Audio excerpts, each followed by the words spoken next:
নমস্কার বন্ধু, আশা করি আপনারা সবাই ভালো আছেন, সুস্থ আছেন। আমিও ভালো আছি।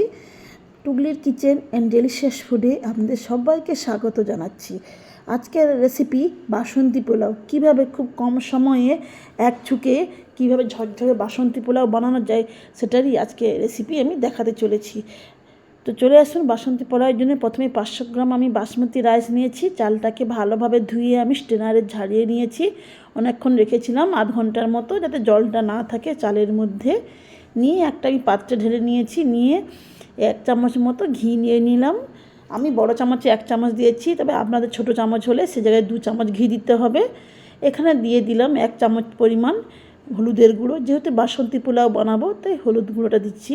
এখানে 1 চামচ আমি হলুদ গুঁড়ো দিয়ে ভালো করে এবার চামচ দিয়ে চালের সঙ্গে মিশ্রণগুলো একসঙ্গে মিশিয়ে নেব। আপনারা চাইলে হাতের সাহায্যেও মাখাতে পারেন, তবে সেটা আপনাদের ইচ্ছে। দেখুন ভালোভাবে মাখিয়ে নিয়েছি। হলদে ভাব একটা চলে আসে যেহেতু হলুদ গুঁড়ো দিয়েছি। তবে আপনারা আপনাদের পরিমাণ মতো বুঝে দিবেন। এবার গ্যাসের উপরে একটা আমি কড়াই বসিয়ে দিয়েছি। কড়াই দিয়ে দিচ্ছি 1 চামচ পরিমাণ ঘি। আমি এখানে পোলাওটা কিন্তু সম্পূর্ণ ঘিতেই করব। সবসময় একটা মনে রাখবেন, বাসন্তী পোলাও হোক বা ফ্রাইড রাইস হোক, ঘিতে করলে টেস্টটা ভালো হয়। এবার ঘিটা গরম হলেই ওর মধ্যে দিয়ে দিচ্ছি কাজু বাদাম আর কিশমিশ। দেখুন কাজু বাদাম আর কিশমিশটা লাল হয়ে ভাজা হয়ে গেলে একটা প্লেটে করে নামিয়ে নিচ্ছি। এবার ওই কড়াই দিয়ে দিচ্ছি আরও 1 চামচ পরিমাণ ঘি। ঘিটা গরম হয়ে গেছে। এবার ওর মধ্যে দিয়েছি 2টো তেজপাতা, 2 থেকে 3টে তেজপাতা।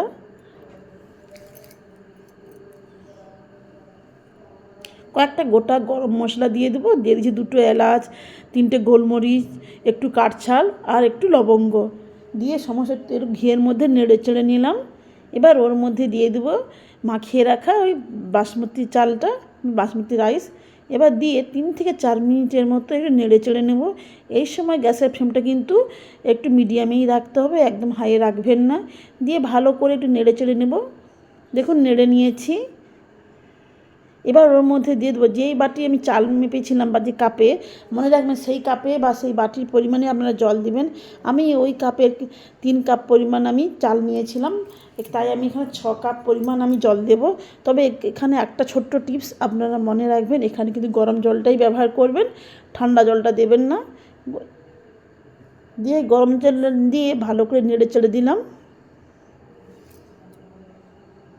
আপনারা যদি বাটি দিয়ে মাপেন, যেই বাটির মাপে চালটা নেবেন সেই বাটির পরিমাণেই আপনারা জলটা দিবেন। ডবল জল দিবেন। 3 বাটি চাল দিলে 6 বাটি জল দিতে হবে, বা 3 কাপ যদি চাল দেওয়া যায় তাহলে এখানে 6 কাপ পরিমাণ জল দিতে হবে।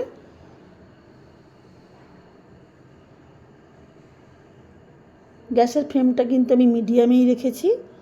এবার ওর মধ্যে দিয়ে দিচ্ছি 1 চামচেরও কম লবণ, আর দিয়ে দিচ্ছি এখানে 3 চামচের মতো চিনি। চিনিটা আপনারা আপনার স্বাদ মতো বুঝে দেবেন। যদি বেশি মিষ্টি খেতে চান তাহলে আর একটু বেশি চিনিও দিতে পারেন, তবে যারা হালকা মিষ্টি পছন্দ করে 3 চামচ চিনি যথেষ্ট। এবার এটাকে ঢাকনা দিয়ে ঢেকে রেখে দেবো। দেখুন ঢাকনাটা খুলে দেখাচ্ছি আমি। যতক্ষণ না সিদ্ধ হয় আপনারা দেখলেই বুঝতে পারবেন। এবার এর মধ্যে দিয়ে দিচ্ছি 2টো কাঁচা লঙ্কা চেরা। কাঁচা লঙ্কাটা পুরো চিড়ে দিয়ে দিচ্ছি ভালোভাবে। কাঁচা লঙ্কাটা দিলে স্মেলটা খুব ভালো হয়। আর দিয়ে দিলাম ভেজে রাখা কাজু বাদাম আর কিশমিশটা। দিয়ে ভালো করে নেড়ে চেড়ে একটুক্ষণ নেব, 2 থেকে 3 মিনিটের মতো। গরম জলটা দিলে কিন্তু পোলাওটা কিন্তু বেশি সময় লাগে না রান্না করতে, কম সময়ে হয়ে যায়। তাই এখানে সবসময় আপনারা মনে রাখবেন গরম জলটা দেওয়ার। জলটা ফুটানোর দরকার নেই, উষ্ণ গরম বা মোটামুটি গরম হলেই হয়ে যাবে। আর গ্যাসের ফ্লেমটা একদম আপনারা লোতে রাখবেন। দেখতেই পাচ্ছেন কত সুন্দর ঝরঝরে হয়েছে। এইভাবে করলে কিন্তু হাতে কম সময়ও লাগবে আর খেতেও কিন্তু খুব সুন্দর লাগবে এই বাসন্তী পোলাও। একবার বানিয়ে দেখবেন। আমার রেসিপিটা যদি